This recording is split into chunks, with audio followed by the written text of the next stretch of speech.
Hello friends, இன்றைக்கி நம்ம kitchen செக்ஷனில் சக்கர்பரா எப்படி பண்ணுறதுன்னு பார்க்க போகிறோம். அதாவது நம்ம ஊரில் கடையில் குட்டி குட்டியாக இந்த மைதா பிஸ்கெட்ஸ், ஸ்வீட் பிஸ்கெட்ஸ் இருக்கும்ல, அதுதான் எப்படி பண்ணுறதுன்னு இன்றைக்கி பார்க்க போகிறோம். இது நம்ம ஜென்ரலாக வெஸ்டர்ன் இந்தியாவில் தீபாவளிக்கு செய்வாங்க. இது இன்றைக்கி நம்ம வீட்டிலே செய்ய போகிறோம். எப்படி பண்ண போகிறோம், என்னென்ன தேவைங்கிறத இப்போ பார்த்துடலாம். இதுக்கு இந்த மாதிரி நான் 4 கப்பில் மைதா எடுத்திருக்கேன். நான் 4 கப்பு மைதாக்கு 1 கப் அளவு சுகர் எடுத்தால் போதும். அதே மாதிரி 1 கப் அளவு தண்ணி எடுத்துக்கணும். இந்த தண்ணி சுகர் அளவில் பாதியை விட கொஞ்சம் கம்மியாக கீ எடுத்திருக்கேன். இது போக நம்ம இன்றைக்கி சால்ட் ஒரு பிஞ்ச் ஆட் பண்ண போகிறோம். ரவை 1 or 2 ஸ்பூன் ஆட் பண்ண போகிறோம். இப்போ என்ன பண்ணுறதுன்னு பார்த்துடலாம். முதல்ல நம்ம சர்க்கரை பாகு எடுக்க போகிறோம். ஸோ இப்போ நம்ம தண்ணியும் சர்க்கரையும் சேர்த்து கொதிக்க வச்சிடலாம்.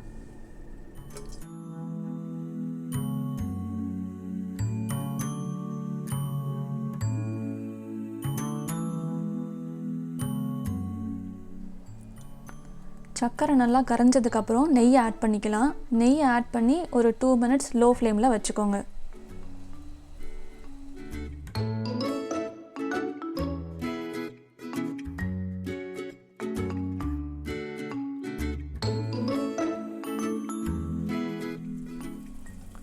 இப்போ நம்ம சர்க்கரை பாகு ரெடி ஆகிடுச்சு. இது கொஞ்ச நேரம் கூல் ஆகட்டும். கூல் ஆனதுக்கப்புறம் நம்ம மாவை இதில் போட்டு நல்லா சப்பாத்தி மாவு மாதிரி பெசற போகிறோம். இப்போ நம்ம மைதா மாவெல்லாம் இதில் கொட்டிடலாம். நெக்ஸ்ட்டு நான் 2 ஸ்பூன் ரவை போட போகிறேன்.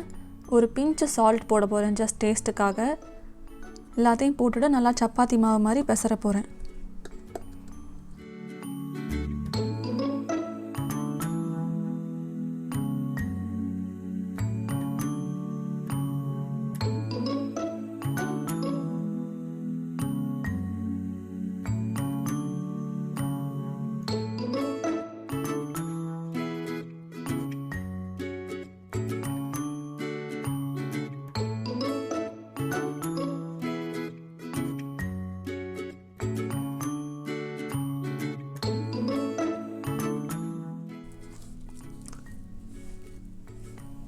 நீங்கள் ரவை போடுறதுனால உங்களுக்கு நல்லா மொறுமொறுன்னு இருக்கும், கிறிஸ்பியாக இருக்கும்.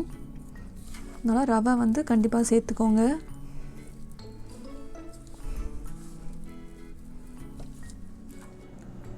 இப்போ நம்ம மாவு நல்லா ரெடி ஆகிடுச்சு. இது வந்து நீங்கள் உடனே பண்ணணும். கொஞ்ச நேரம் தனியாக விட்டுட்டிங்கன்னா அது காஞ்சி போயிடும் மாவு. அதனால் இப்போவே நம்ம வந்து இதை எடுத்து சப்பாத்தி கட்டையில் வச்சு நம்ம ரோல் பண்ண போகிறோம்.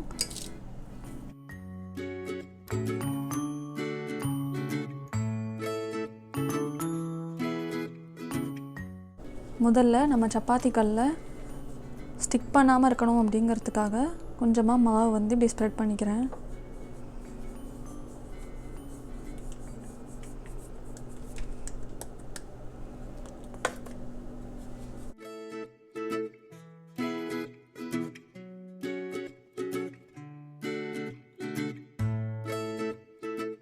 உங்களுக்கு ரோல் பண்ணும்போது இந்த மாவு நல்லா கட்டையோட ஸ்டிக் ஆச்சுன்னா நீங்கள் இன்னும் கொஞ்சம் நெய் சேர்த்துக்கோங்க.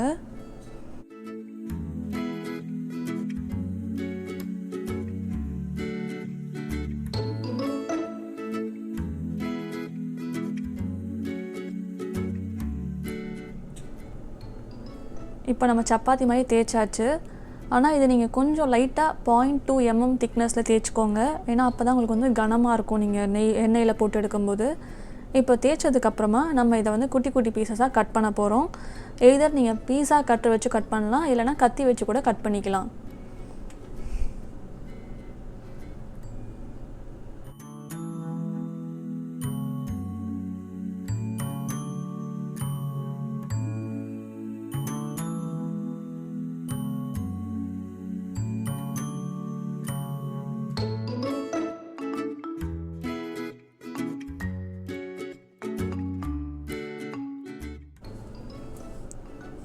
இப்போ வந்து நம்ம கட் பண்ணியாச்சு.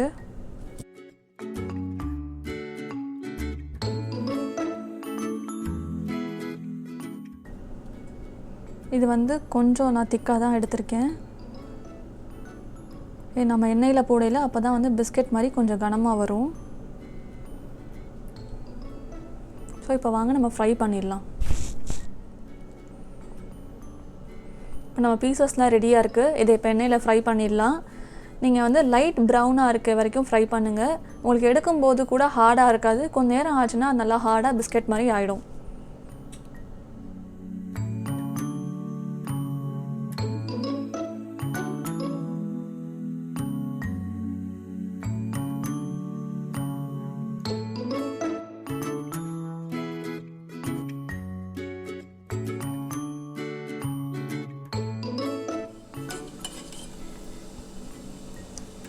இப்போ இந்த கலர் மாதிரி வந்ததுக்கப்புறம் நம்ம எடுத்து வச்சிடலாம்.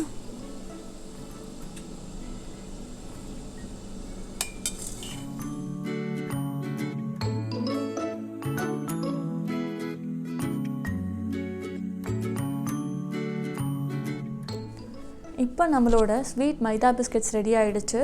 இதை நீங்களும் வீட்டில் ட்ரை பண்ணி பாருங்கள். உங்களுக்கு ஏதாவது டவுட்ஸ் இருந்தால் அதை கமெண்ட்டில் கேளுங்க. அண்ட் இப்போ இன்னொரு முக்கியமான விஷயம், நம்ம சேனலுக்கு புதுசாக ஒரு சேட்டிங் பிளாட்ஃபார்ம் ஆரம்பிச்சிருக்கோம். டிஸ்கார்ட்னு ஒரு டூல் இருக்குது. அது அப்படியே நம்ம வாட்ஸ்அப் மாதிரி தான். நீங்கள் வாய்ஸ் காலு சேட்லாம் பண்ணலாம். ஆனால் என்ன வித்தியாசம்னா, அது வாட்ஸ்அப்பை விட நிறைய ஆடியன்ஸ் ஹேண்டில் பண்ண முடியும். அதில் நீங்கள் வந்து உங்களுக்கு ஏதாவது எங்களோட ஜாயின் பண்ணணும் அப்படின்னு நினச்சிங்கன்னா, நீங்கள் வந்து அது ஒரு ஹேங் அவுட் ஸ்பாட் மாதிரி நீங்கள் வந்து ஜாயின் பண்ணிக்கலாம். அதில் சேட் பாட்ஸ்லாம் இருக்குது. நீங்கள் ஏதாவது சேட் பண்ணணும் அப்படின்னு நினச்சிங்கன்னா உங்களுக்கு ஆட்டோமேட்டிக் ரிப்ளைஸ் வரும். எங்களோட டிஸ்கார்ட் சர்வர் லிங்க் வந்து நாங்கள் கீழே டிஸ்கிரிப்ஷனில் கொடுத்துருக்கோம். நீங்கள் அதை கிளிக் பண்ணி வந்து எங்களோட கம்யூனிட்டியில் ஜாயின் பண்ணிக்கோங்க. நீங்களும் வந்து அதை எக்ஸ்பீரியன்ஸ் பண்ணி பாருங்கள். நீங்கள் கிளிக் பண்ணி போனாலே உங்களுக்கு அதை பற்றி புரியும். நான் உங்களை நெக்ஸ்ட் வீடியோவில் சந்திக்கிறேன். தேங்க்யூ. Bye bye.